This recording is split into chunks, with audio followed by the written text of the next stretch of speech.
Whalawhai atu hane e te walatala tu tupu ke lata mai awhiawhi nei. Koe whahi tapu nei ni koe tuku atua e te pepanga hua he komisina tokolunga ha India ke whakatuwhono hani we mo e tau whakatutalanga ke whakamalolo e tau whakawhetuianga he tau motu neua.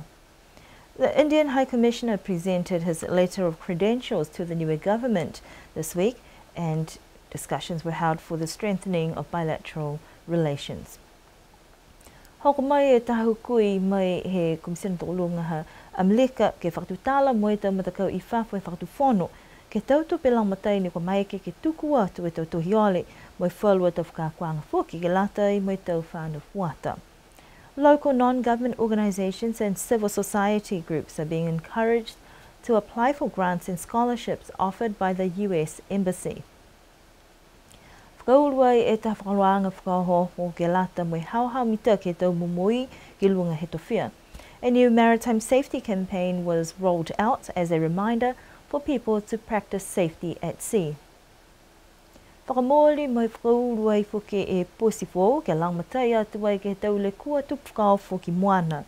A search and rescue vessel was officially launched and opened for search and rescue operations at sea. Whakatū mau e tau whakawhetuianga hani we mo e motuku India ke whakamalolo hako hoko mai whuki taha komisina tokolunga ha India ke whilewei ai mai whakatuwhono mo e tuku atua I hana tau pepanga hua ke lata me koto whanga. Koe mga aho whuki hanei ne kua whakatutala ke whalo tau manako mo e tau langmataianga mua atu ke whalo tau whaloanga ke he tau mtakau lolohi ne ko matutaki ki ai halaulangi.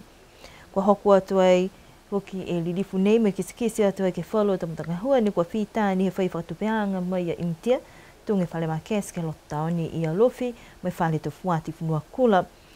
Ne whakamōli ai e maweheanga ha India mo e motuku niwe he tau ua whehofu maua mo e talahau ai he lilifu nei. Kua maua mna ki tuai alau tōru ke kamata e matangahua mo e tau langmata I kia niwe. Koe whakatali ni mga hunei ke he whahe moa mo e whakawhanwhikau. Ne whakailoa ai he matauru he tau nei e amanakianga ha India ke fuaki mai taha koe ni ua miliona tala ke lata mo e tau whakalaulahianga ke he tau whakaroanga he tau telefoni o ta whano. Hoko mai ke mga hunei whakatutālanga ia mo e amanaki ke kamata I he tau mga kukui mua. India's High Commissioner to New Zealand presented his letter of credentials to the Niue government on Wednesday morning. His Excellency Sanjeev Konial was welcomed into cabinet chambers where a short formal program was held. Niue has had bilateral relations with India since August of 2012, and following the presentation of credentials, there were discussions with the Premier Sir Toke Talangi, who agreed to support India at some international forum election processes. Earlier this year, India also agreed to provide $1.2 million to upgrade Niue's mobile network from 2G to 4G, and that will allow voice and fast data to be delivered wirelessly to mobile devices. Whilst he has been on island, there have also been opportunities to make quick site visits to some community projects that have received funding from India in the past, such as the Niue Market and the Niue Youth Centre. His Excellency Conley was accompanied by his wife and daughter on this courtesy visit, and he will depart the island on Friday, but hopes to maintain cordial working relationships with Niue. Ko whenonga mai e taha hukui mai he ofisa he Embassy Amerika I New Zealand ke whakatutala mo e tau matakau he motu ke he whalua tau langmatai tupe mo e tau whakakuanga whakalaulahi ke lata fuki me te fuata. Ko Dolores Prin fōua ia ke he kotowhanga koe uala e mahina hinga hua ia ki Wellingtoni ke he kotowhanga. Me lewe ki atua e ofisa halutolu ke he motu ko Niue koe atulunga mo Samoa. Mai whenonga whakamua nei hana ki Niue, mai whiawhia hako mai kei ke whatutalai, mai whalo tau taki tam takau, ke iloa koe hingoa whalo tau puhala ke hiki tau whahoroanga ngā hua halau tolu. Whakamama mai ia hawhangi ai e tau whahoroanga nei halau tolu ke tau atu mō tutunga Niue, kai nā kai mahani ke tokolonga e tau tangata ni kua tuku atu e tau tuhiole, koe hanei halau tolu tau ngā hua ke lali ke whakahoho e tau takau he motu. Ko whakahauka e tau whakatutalanga ke iloa whalo tau matangahua, tunga ni kua ilo mai ko toro e mdaka mai whafo he whakatawhanu ni kua mnui nei ke whai tupe lang matai ko te mdaka ia ko omata fua mai mdaka Niue Food Processors nā kai whai whakakau pa anga e tau tupe kai tal hawa ia koe mua tu e mdaka e tau tohi ole halo tolu ni kua ono ke tau mdanga hua hokua te ke ua fu mali me awhi tau tahala mai ke mdaka ke matutaki atu whakahako ke halo tolu au fisa e komisina tokolunga ha Ameleki New Zealand po ke puhala atu ai fuki ni ke halo tolu atau whakaroang ko peanga hela mua atu ke he tau whakatokaanga halo tolu ke whakapuki ai tau pepa. Civil society and not-for-profit groups in Niue are being encouraged to apply for grants and scholarships on offer by the United States through the embassy in Wellington. The new public affairs officer from the embassy in New Zealand is in Niue for a few days scoping visit. This outreach mission will include Niue, the Cook Islands and Samoa, with the aim to promote small grants that are available for community groups and not-for-profit organisations that are available. But from experience, applications from Niue have been few and far between. So in theory, there's no limit. But before you get very excited, we tend to have more success funding small grants opportunities, so usually around $10,000. I would say the most successful applications are usually between $5,000 and $25,000. People saying, you know, I need to purchase this, or I need to raise awareness about this issue. One thing that we're talking about now with the Niue food producers is getting a village composting machine to teach people about composting food. And with Omatafua, they're talking about maybe doing like a whale festival to raise awareness and educate people about responsible conservation practices. So the place you can get more information is on our website, the U.S. Embassy New Zealand website, or grants.gov, G-O-V. We post all of our grants opportunities on there. So, and the application is rolling, so it's not like there's a deadline. You can apply today, you can apply in 5 months.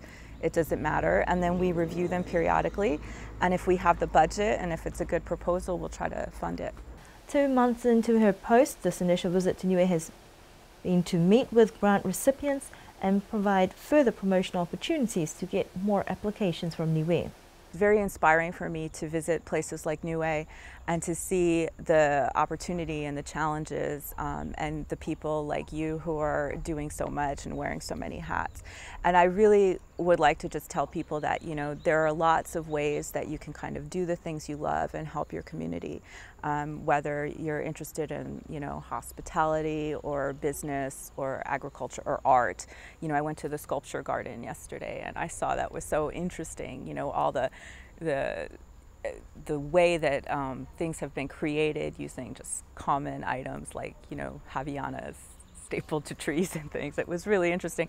So I want to just kind of get the message out that you can kind of take your passion and put it to work for you. And I think that I've seen that in a lot of island communities, and I hope that that the young people of Niue will use the U.S. Embassy resources to sort of take advantage of them to make their own communities better. We've given entrepreneurship scholarships, small business, creative workshop type scholarships, not scholarships, grants, excuse me.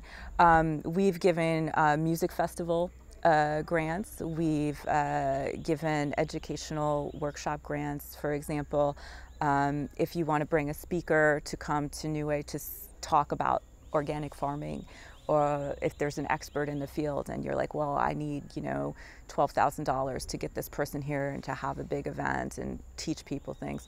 That's a perfect example. So it could be agricultural, it could be business, it could be environment, it could be education, it could be arts related, it could be, you know, painting or sculpture or anything. Although there is no US Embassy in Niue, they have a great social media presence and groups can contact the embassy directly.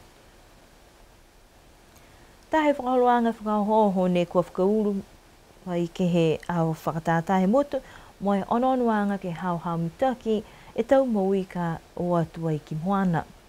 Kua mahuinga e tau puhala takawhanga ke tofia mo puhala moa mena kai, mai tau mang whaua kai hai e tau tupe ki he tau lewe ki anga te mui tangata takawhanga.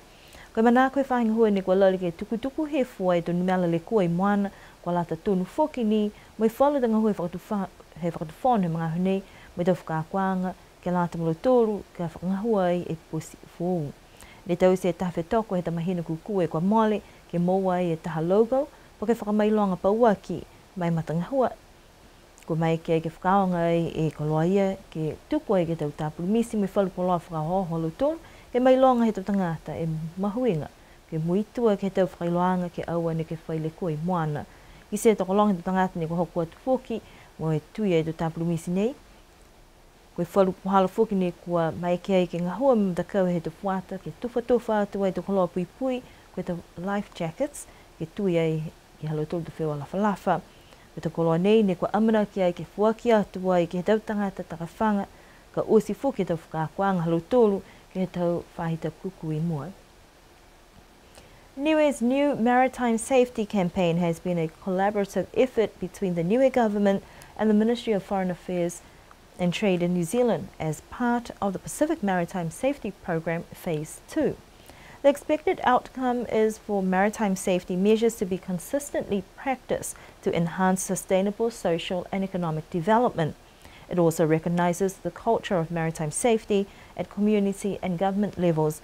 The ongoing campaign, Always Getting Home, is the umbrella slogan for the activities, and the safety campaign was officially launched at the National Show Day on the 21st of October. T-shirts were distributed to boat and canoe fishermen and the public. A maritime safety quiz was carried out to gauge the public's understanding of maritime safety and to find knowledge gaps that will inform or build the community education training in maritime safety future. A maritime safety logo competition was held in September and the logo is now featured on their promotional materials. The colour orange was chosen as it is the international rescue colour.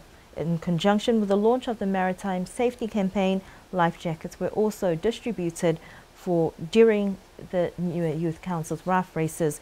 These life jackets are part of the safety equipment that will be distributed to canoe fishermen after their attendance at a safety course run by fisheries. This is an ongoing campaign that requires public cooperation to minimise risks. Ne whakaulua e poesifo he whakatuwhanu ke whaitapu e ko mole ke lata imi tau le kua ka tutupu ai ke to whia. Ne whakatupe e he whakatuwhanu ha New Zealand mai hoko mai ke halo te whaitapu mole. Ko mai ke whakamōli ai e tau laumatai mai ko misina tau longa ha New Zealand ne nofu ai ki niwe ko Ross Ardern. Hoko mai e pusine imi tau uri mahena hao ke tapa mai I Dunedin. Whakataha moe taha leo awhi tureke tā. Tamai pauaki ke langaki moe utaweko e posi nei. Koe taha whakaroanga ke he aho, ne ko whailoa I alo tūru, ne ko whakaako me moua e tau tohi whakaholo e posi ko launoanga taua, Graham Marsh mo Albert, Tasmania. Amna ke hoko mai e taha pulotu ke whakaako toko hongo furu ke tangata ke iloa ke whakaonga e koloa nei. Mai ke whoki ke whoki ate tau toi whakamōri ke lata mai toko lima e ofisa leo ne kua kautu halo toto whakakuanga, ko tolu ia ko Juliana Tongahai, Brent Ioane, Anthony Pomale, Tusa Motama, mo takitaki leo ko Tony Edwards, mai ki e pusi nei, ke tātua e ikipule, whalataha I whoki, mo e whalu ta tangata, e manako ke uatu ki mo e whakataitai ke kisia koe ngahua pua whewhe e koloa nei. The Niue search and rescue vessel was officially launched last week at the Sir Roberts Wharf during Constitution celebrations. The SARS boat was fully funded by MFAT New Zealand through Maritime New Zealand and the New Zealand High Commission. The vessel arrived in early October from Dunedin, and the derricks located in Alofi and Awasele were upgraded to accommodate this vessel. A training was done in Dunedin with the Coast Guard New Zealand and 3 local skippers on how to operate the SARS vessel. Those certified skippers are Launoa Ngataua, Graham Marsh and Albert, Tasmania. Also on the day, 5 police officers received their certificates as certified stress and rescue divers. They were Juliana Tongahai, Anthony Pomale, Tusa Motama Brent Ioane and the Chief of Police, Tony Edwards. The day ended with members of the government and locals testing out the search and rescue vessel. And those are our news stories that we have for you this evening. We do hope that you have an enjoyable weekend ahead. Don't forget that the Mutalau Annual Village Show Day will be held this coming Saturday. Pēnei te walatala ne mō mai galata me whiwhnea manakini kamnuina e o keo ki whahatapu ne hangawa te kei wani mga ua tua ke hau whakatātā he maanga ko Mutalau he hawha iumu si tōli liu ni ke whalawea pēnei ke whahatapu ka hau. Nono whā, nui ne pō tōli liu ke whalawea.